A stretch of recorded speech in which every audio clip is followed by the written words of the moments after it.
What's up, guys? This is Let's Talk Horror Movies. This is Let's Talk Horror Movies here, bringing you guys a new movie review. Today I'm reviewing Caught Stealing. This is a Darren Aronofsky film that stars Austin Butler, Zoe Kravitz, Bad Bunny, Leo Schreiber, and Matt Smith, and a few others. Um, it tells the story about a young man or a bartender who lives with his girlfriend. He's kind of big Giants fan, baseball fan, and throughout the film they hint at that he was supposed to be a baseball star, but something happens. His roommate leaves him his cat to take care of, but suddenly some Russian gangsters attack him, asking him for his roommate. He gets so much things going on because they're trying to find Russ, and they want to know where he's at, and he gets caught up in this whirlwind of whatever this is.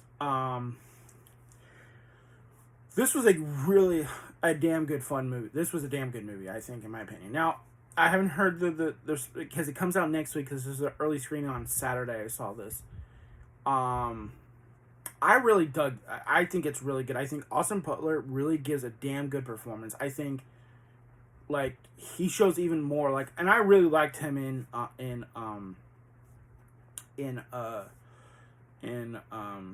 Elvis, but I feel like he's even more just as good here.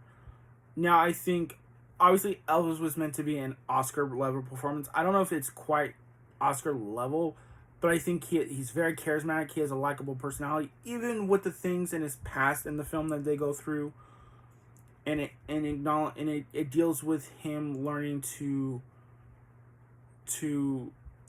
move on, not to move on.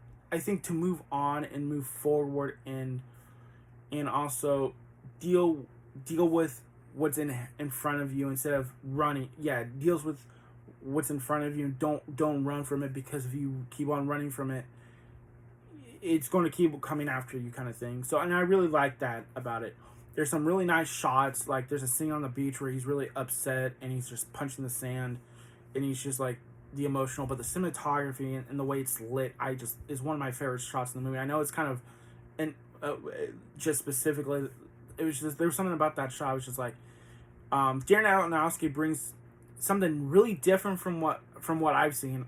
I think this is going to be his most general friendly film. It's still there's still some really messed up things in here, some very violent things that happen, but I think will be more towards a general audience. But I think, and that's a good thing. I liked Mother, I liked Requiem for a Dream, but those are I liked Noah, but those movies, I think even Noah, is a mixed bag in terms of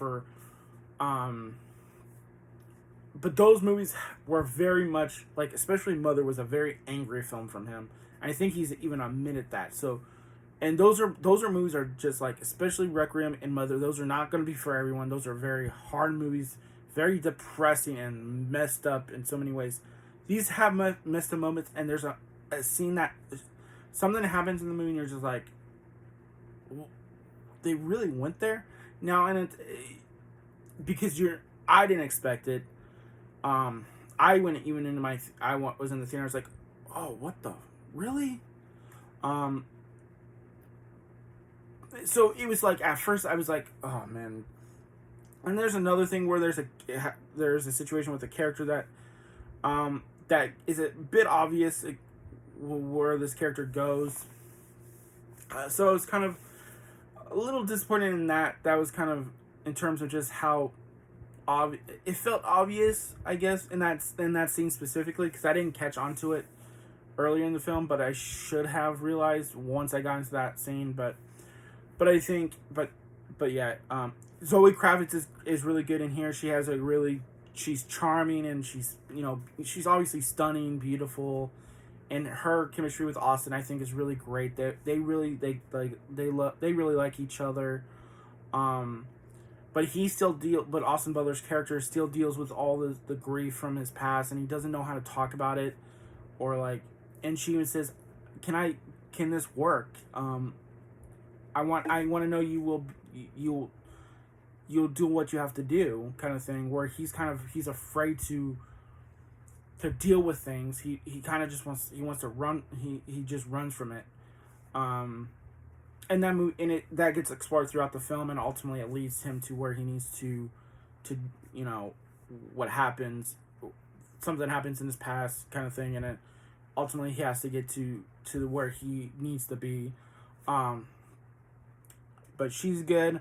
Matt Smith in the role he plays, I think he's good, and again, Matt Smith is one of those actors that I'm just fascinated because he has such a unique look about him.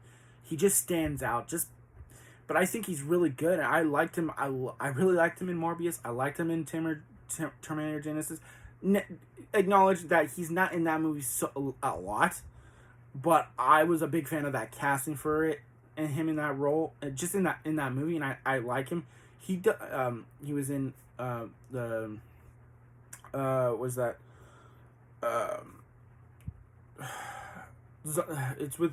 it's a zombie movie back in like 2014. It was based on a book. I can't remember the name. I have the movie too, but he was in that.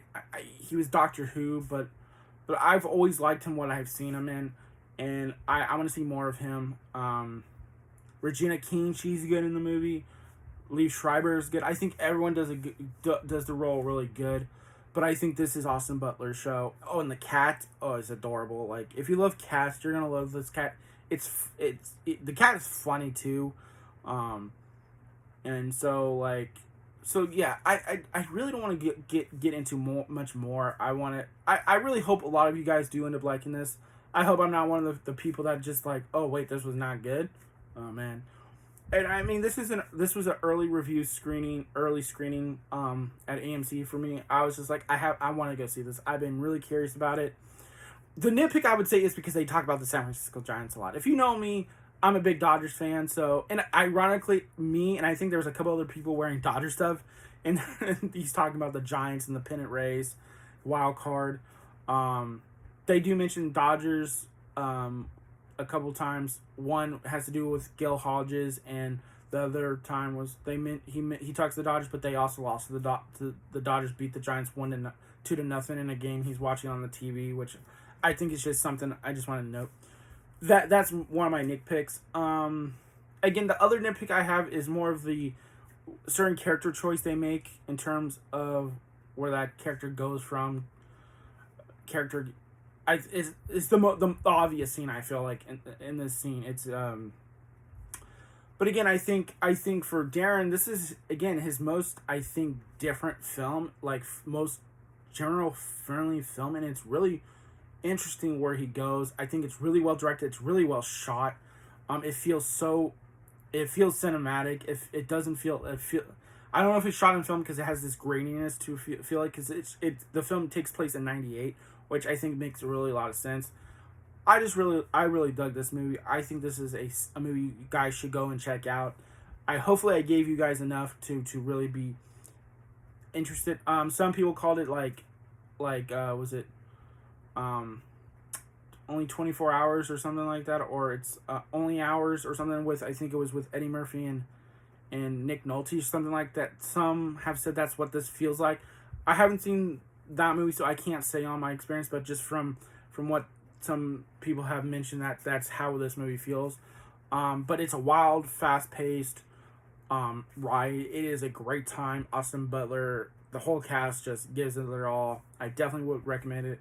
Let me know what you guys think down in the comments. It comes out Friday, but you'll have Thursday screening. So let me know what you guys think. This is Let's Talk Horror Movies. Signing off. Peace.